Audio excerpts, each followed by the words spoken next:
में जब मैं गाड़ी में बैठा, ये जब उन्होंने सुना, उसके बाद उन्होंने मेरे से बात करना बंद कर दिया। 6 महीने तक मेरे से बात नहीं करती थी। इसलिए बैठा था, तो माताजी आ गई वहाँ पे हमारी, और उन्होंने मेरे सर पे हाथ रखा और फिर से कहा, फिर एक बार परिक्रमा करोगे, मैं आपको अनुमति दे देती हूँ। तो मैं फूट फूट के रोने।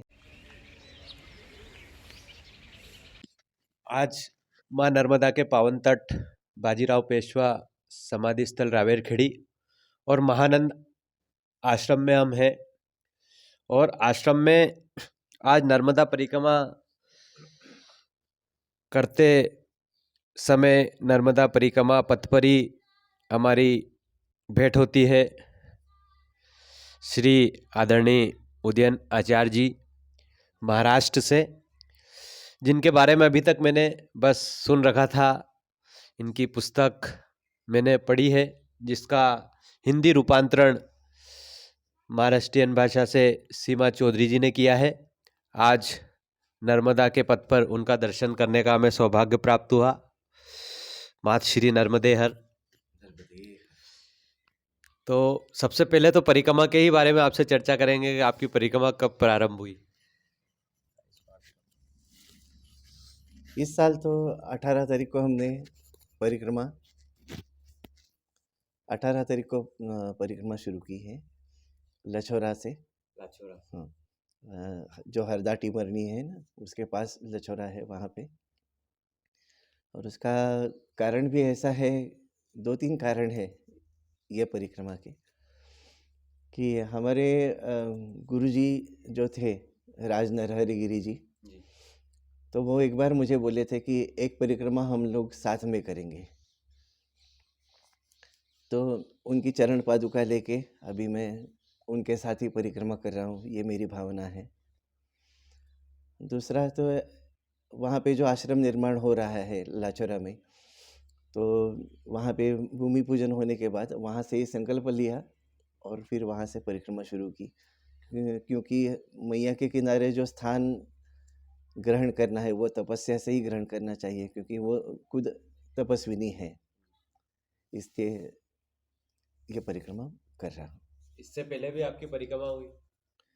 जी, माई ने 4 बार अवसर दिया परिक्रमा का। 4 बार? जी 4 बार परिक्रमा, चारों बार पैदल ही? जी, चारों बार पैदल। तो सबसे पहली परिक्रमा के कुछ अनुभव, कितने दिन में परिक्रमा पूर्ण हुई थी?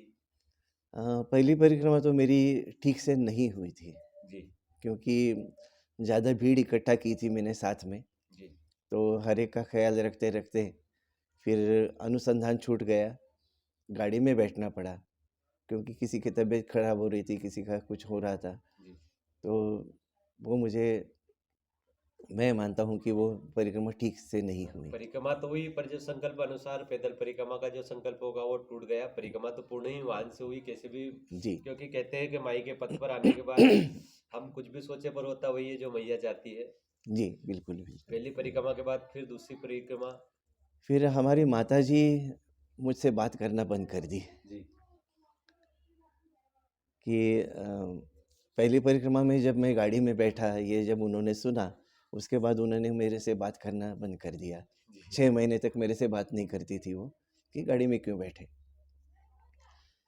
फिर गुरु पूर्णिमा के दिन मैं मंदिर से सेवा करके आया और संध्या वंदन करने के लिए बैठा था, तो माताजी आ गई वहाँ पे हमारी, और उन्होंने मेरे सर पे हाथ रखा और फिर से कहा, फिर एक बार परिक्रमा करोगे, मैं आपको अनुमति दे देती हूँ। तो मैं फूट फूट के रोने लगा कि ऐसी ही माँ मुझे मिली है कि जो मेरी तपस्या पूर्ति के लिए मतलब उसकी जो इच्छा है वो मेरी तपस्या पूर्ति की है। वो उसने मुझे मेरे से कभी भी शादी का नहीं पूछा, ना किसी पैसे का पूछा। वो मतलब मुझे प्रेरित करने के लिए मेरी माँ ही कारणीभूत हुई। फिर मैंने दूसरी परिक्रमा उठाई। माँ, एक माँ के गोद से दूसरी माँ की ओर भेजने का या माँ के पथ पर आपको आने का यह संकल्प एक माँ ने दिलाया। तो उस माँ के लिए कहते हैं, एक उज्जैन के मशहूर शायर रमेश सोज, उनकी 4 पंक्तियां मुझे याद आती है कि बहुत रोते हैं मगर दामन हमारा नम नहीं होता, और इन आंखों के बरसने का कोई मौसम नहीं होता, और मैं अपने दुश्मनों में भी महफूज रहता हूँ, क्योंकि मेरी माँ की दुआओं का खजाना कभी कम नहीं होता, क्योंकि मेरी माँ की दुआओं का खजाना कभी कम नहीं होता। वो हमें जन्म देने वाली माँ, षष्ठी का पालन करने वाली माँ नर्मदा के पथ पर आपको आरूढ़ करती है, उस पथ की ओर आपको कहती है आप जाइए। बड़ा ये क्षण होता है कि माँ अपने बेटे को ऐसा मार्गदर्शन, उस पथ का मार्गदर्शन दे रही है, क्योंकि हम यदि घर में रहे तो हमारे अनुभव, हमारा ज्ञान वहीं तक, घर परिवार तक सीमित रहता है जी। और हम इस तट पर आ जाते हैं तो उस ज्ञान को हम बांटते हुए चलते हैं जी। तो उसके बाद फिर आपकी परिक्रमा प्रारंभ हुई जी। वो दूसरी परिक्रमा बहुत अच्छी हुई, पूरी तीसरी पहले भी अच्छी हुई, और यह भी चौथी चल रही है। चौथी परिक्रमा में पहले माँ कहते, माँ ही अपनी गुरु होती है। जी। परिक्रमा प्रारंभ उन्होंने कराई, फिर आपकी ये जो परिक्रमा चल रही है, गुरु आज्ञा, जी। इच्छा थी गुरु जी की। जी। जी। और मेरी माँ का विचार इतना अच्छा है जी कि जब उन्होंने मुझे अनुमति दी, मैंने पूछा कि आप अकेले कैसे रहोगी घर पे? आपको छोड़ के जाना मुझे अच्छा नहीं लगता है। भले ही ये माँ है, सारे विश्व की माँ है नर्मदा मैया, जी लेकिन आप तो मेरी माँ है, आपको छोड़ के अगर मैं जाऊँ तो मुझे दोष लगेगा। जी तो फिर उन्होंने मुझे सहलाते हुए कहा कि जो नर्मदा तुम्हारी चिंता करती है वो मेरी नहीं करेगी, जी वो मेरी भी तो माँ है, तो मेरा भी पालन वही करेगी। और सच में वैसा अनुभव भी आया कि 4 महीना वो बहुत अच्छी घर पे रही। पहले तो नीचे उतर नहीं रही थी क्योंकि घुटनों का दर्द था, लेकिन माँ ने एक सन्यासी को भेज दिया। वो सन्यासी जड़ी बूटी वाला तेल लेके आए, वो नर्मदा तट से ही आए, उमरी से ही आए थे, विरजानंद गिरी जी, अभी वो नहीं रहे। तो उन्होंने माँ के पैर को ऐसा मसाज किया कि तीसरे चौथे दिन ही वो पैड़ियाँ उतर के आराम से जाने लगी। तो मैया ने मेरी यही भी चिंता दूर कर दी। नर्मदे। माँ नर्मदा के परिक्रमा पथ में आपका रात्रि विश्राम महानंद आश्रम रावेरखेड़ी में हुआ। हमारे अशोक जी मात्रे साहब ने इस आश्रम की शुरुआत इसी वर्ष की। इससे पहले आप मुंबई से आकर जो रावेरखेड़ी में माँ नर्मदा आश्रम था वहाँ अपनी सेवाएं देते थे। यहाँ रात्रि विश्राम आपका हुआ। अब आगे की आपकी यात्रा किस ओर जाएगी? यहाँ से आपका रात्रि विश्राम लगभग बकावा, बकावा के बाद मर्दाना, मर्दाना से सियाराम बाबा। तो क्या आज का रात्रि विश्राम सियाराम बाबा आश्रम होगा? नहीं, हम तय नहीं करते जी जो भी स्थान अच्छा लगे हम रुक जाते हैं। जैसे हम ओंकारेश्वर से चले और 5 किलोमीटर पे ही दरसिंह कुंड है, जहाँ पे व्यवस्था नहीं है बहुत ज़्यादा, जी तो वहाँ पे हमें बहुत अच्छा लगा, क्योंकि व्यवस्था तो सब लोग ढूंढते हैं, माँ को ढूंढना है, और माँ तो छुपी रहती है गुप्त जगहों पे। तो जो भी स्थान अच्छा लगे हम वहाँ पे रुक जाते हैं।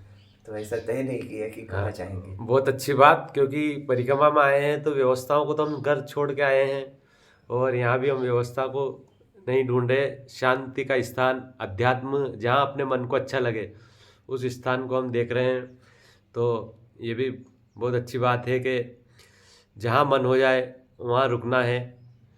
माई के गोद में जहाँ हमको ऐसा प्रतीत होता है कि यहाँ बहुत एकांत है या अध्यात्म, क्योंकि जो आध्यात्मिक स्थान रहता है वहाँ उस स्थान के पास जाने पर ही हमारे मन को एक शांति का अनुभव होता है। वही हमें प्रेरणा देता है कि यहाँ हमें रुकना चाहिए। तो सियाराम बाबा के दर्शन करने के बाद वहाँ तक तो आपकी यात्रा पहुँचेगी। इस निमाड़ क्षेत्र में माँ नर्मदा के पथ पर एक महान संत सियाराम बाबा जी, जो जिस आयु में हैं, देख सकते हैं आप, इतनी ठंड है, ठंड के बाद भी तन पर एक लंगोट, और सुबह से ही रात्रि 12 बजे तक एक आसन पर बैठना, रामायण का पाठ करना। तो यूँ कहे कि नर्मदा तट पर ऐसे संतों का दर्शन बहुत कम हमें इस समय देखने को मिलता है। तो वहाँ के आप दर्शन करेंगे, आपकी यात्रा आनंद के साथ माँ नर्मदा पूर्ण कराए, क्योंकि माँ नर्मदा ने आपसे पहले भी माँ नर्मदा परिक्रमा करवाई है। आप प्रेरणा स्रोत बने हम जैसे लोगों के। फिर आपने पुस्तक लिखी, उस पुस्तक को पढ़कर भी एक आध्यात्मिक मानसिक नर्मदा परिक्रमा का अनुभव हमें होता है। नर्मदा परिक्रमा रवि यूट्यूब चैनल को आज आपने जो माँ नर्मदा परिक्रमा पथ का अनुभव हमारे भक्तों तक साझा किया, इसके लिए हम हृदय से आपके आभारी हैं। मात श्री नर्मदे हर, नर्मदे हर, नर्मदे हर। जय हो भाई।